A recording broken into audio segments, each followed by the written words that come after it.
ఉమ్మడి ఉభయ గోదావరి జిల్లాలో కొత్త అమావాస్య సందర్భంగా గ్రామ దేవతల ఆలయాలు భక్తులతో కిటకిటలాడుతున్నాయి. 613 సంవత్సరాల చరిత్ర కలిగిన కాకినాడలోని పెద్ద మార్కెట్ నూకాలమ్మ ఆలయంలో తెల్లవారుజాము నుంచి భక్తులు రద్దీ నెలకొంది. మహిళలు అమ్మవారికి పసుపు కుంకుమలను సమర్పిస్తూ మొక్కులు చెల్లించుకుంటున్నారు. ఇక దీనిపై మరింత సమాచారం మా ఉభయ గోదావరి జిల్లాల కోఆర్డినేటర్ ఉదయ్ అందిస్తారు.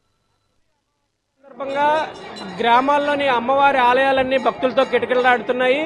ఈ కాకినాడ పెద్ద మార్కెట్లో ఉన్న నూకాల అమ్మవారి ఆలయానికి అయితే ఎన్ని రోజుల నుంచి ఈ ఉత్సవాలు జరుగుతున్నాయి, ఈ రోజు అమ్మవారిని దర్శించుకోవడానికి ఎంతమంది భక్తులు వచ్చారు, వారికి ఏ ఏర్పాట్లు చేశారనేది మనతో మాట్లాడడానికి ఆలయ చైర్మన్ ఉన్నారు, ఆయనతో మాట్లాడదాం. సార్ చెప్పండి, ఈ అమ్మవారి ఉత్సవాలు ఎన్ని రోజుల పాటు జరుగుతాయి? ఈ రోజు తొలి అమావాస్య, మొత్తం ఆలయం అంతా భక్తులతో కిక్కిరిసిపోయింది. అసలు ఎంతమంది భక్తులు ఈ అమ్మవారిని సాయంత్రంలోగా దర్శించుకుంటారు, వారికి ఏమి ఏర్పాట్లు చేశారు? అందరికీ ముందుగా ఉగాది శుభాకాంక్షలు అండి.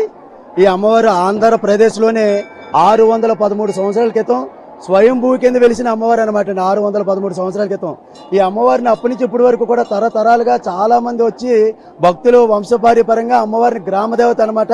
అమ్మవారి ఎలవేలుపు. ఈ అమ్మవారిని ఎక్కడెక్కడి నుంచో వచ్చి, అంటే కాకినాడ చుట్టుపక్కల కదండి, ఆంధ్ర రాష్ట్రం, తెలంగాణ అన్ని దేశాల నుంచి కూడా ఈ అమ్మవారిని వచ్చి కొలుస్తూ ఉంటారు. ఇవాళ అమ్మవారి అమావాస్య తీర్థం అండి. దాదాపు 150,000 మంది పైనే వచ్చి ఈ అమ్మవారిని ఇవాళ దర్శనం చేసుకోవడం జరుగుతుంది.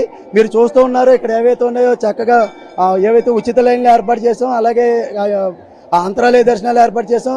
ఇంచుమించు వచ్చిన భక్తులకు ఎటువంటి అసౌకర్యం కలగకుండా ఇక్కడ కాకినాడ సిటీ శాసనసభ్యులు వనమాడి వెంకటేశ్వర కొండబాబు గారు ఉత్సవ కమిటీని ఏర్పాటు చేయడం జరిగింది. ఉత్సవ కమిటీ అందరూ కూడా చాలా బ్రహ్మాండంగా ఏర్పాట్లు చేశారు. అన్నీ కూడా ఆలయ ఈవో గారు కూడా బ్రహ్మాండంగా మా అందరికీ కూడా సపోర్ట్ చేశారు. వచ్చిన భక్తులకి ఎటువంటి అసౌకర్యం కలగకుండా ప్రసాదాలు ఏర్పాటు చేసాం. చిన్నపిల్లలు ఎవరైనా ఉంటే వాళ్ళకి పాలు బిస్కెట్లు ఏర్పాటు చేసాం. అలాగే ఎండలో పడి వస్తున్నారు కాబట్టి వాళ్ళకి మజ్జిగ, అలాగే రసనాలు ఏర్పాటు చేసాం. క్యూ లైన్లు బ్రహ్మాండంగా ఏర్పాటు చేసామండి. ఎక్కడ తొక్కలేట్లేదు. బ్రహ్మాండంగా నిదానంగా వచ్చి భక్తులందరూ కూడా అమ్మవారిని దర్శనం చేసుకుంటున్నారు. ఎన్నడూ లేని విధంగా వచ్చిన భక్తులందరూ చెప్తున్నారని మాకు చాలా సంతోషంగా ఉంది. ఈ ఉత్సవ కమిటీ వచ్చిన తర్వాత 25 సంవత్సరాల నుంచి ఇలాంటి అమ్మవారి ఎలాగ జాతర జరగలేదు, ఇదే మొదటిసారి అని చెప్తున్నారు.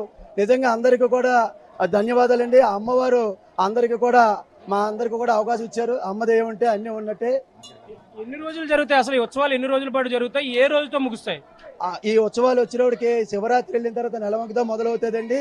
అలాగే ఏప్రిల్ 1వ తారీఖు, ఏప్రిల్ 4వ తారీఖున ముగుస్తాయి. 45 రోజులు ఈ ఉత్సవాలు జరుగుతాయండి. ప్రతిరోజు 300 మహిళలు లలితాపారాయణం చదివి రోజు అమ్మవారి సేవలు చేసుకుంటారు. వచ్చిన వాళ్ళందరికీ కుంకుమ పూజలు ఏర్పాటు చేసాం. అలాగే ఇక్కడ మన వచ్చిన వాళ్ళకి అందరికీ భోజనాలు ఏర్పాటు చేసాం. చాలా బ్రహ్మాండంగా ఇవన్నీ కూడా ఏర్పాట్లు చేసామండి. అలాగే ఇక్కడికి వచ్చినప్పుడు కార్యక్రమాలన్నీ కూడా మా ఉత్సవ కమిటీ ఎంత ఏర్పాటు స్పీడ్గా చేసామంటే ఇక్కడ పెద్ద మార్కెట్ వ్యాపారస్తులు, అలాగే పెద్దలు, అలాగే ఇక్కడ అమ్మవారి భక్తుల సహకారంతో ఇవన్నీ కూడా చేయగలిగాం. 615 సంవత్సరాలు కలిగి స్వయంభూగా వెలిసిన అమ్మవారికి గత 23 సంవత్సరాల నుంచి అయితే ఒక ఉత్సవ కమిటీ ఏర్పాటు చేయలేదు. ఈ ఉత్సవ కమిటీ వచ్చిన తర్వాతే భక్తులకు కావాల్సిన అన్ని ఏర్పాట్లు చేసామని చెప్తున్నారు. 45 రోజుల పాటు ఈ ఉత్సవాలు జరుగుతాయి. ఇప్పటికే భక్తులు క్యూ లైన్ లో మొత్తం క్రమబద్ధీకరించడం జరిగింది. గత ఎన్నో రోజుల నుంచి ఈ ఉత్సవాలను సక్సెస్ఫుల్ గా కంప్లీట్ చేయాలని ఉత్సవ కమిటీ అయితే ప్రయత్నిస్తుంది.